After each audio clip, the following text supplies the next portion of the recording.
The US military announced Monday that an airstrike in Somalia killed 35 al-Shabaab fighters on Sunday. That means at least 180 fighters from the al-Qaeda-affiliated terrorist group have been killed in 22 airstrikes so far in 2019, according to figures released by US Africa Command, which oversees US military operations on the continent. The latest strike took place about 23 miles east of Beledweyne, Huron region. US Africa Command said the airstrike targeted the fighters as they were transitioning between locations in a rural area.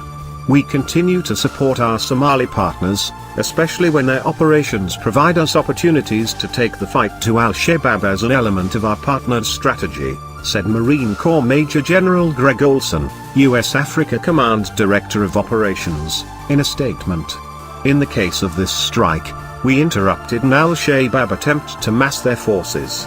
Precision strikes eliminated a potential threat to our partners and to the people of Somalia well before the terrorists ever got themselves organized, he added. The US military currently assesses that no civilians were killed in the strike. The Department of Defense estimates there were 3,000 to 7,000 al-Shabaab fighters and 70 to 250 ISIS fighters in Somalia as of August 2018. Sunday's airstrike follows 4 other strikes conducted over the weekend that killed 2 additional fighters.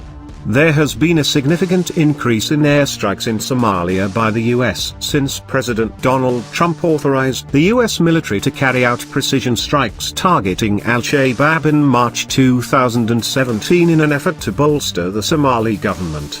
Prior to that, the US military was authorized to carry out airstrikes only in self-defense of advisors on the ground.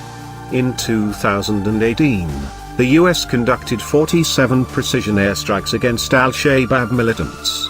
In 2017, the US conducted 35 airstrikes, and in 2016 it conducted 15. The US has approximately 500 troops in Somalia.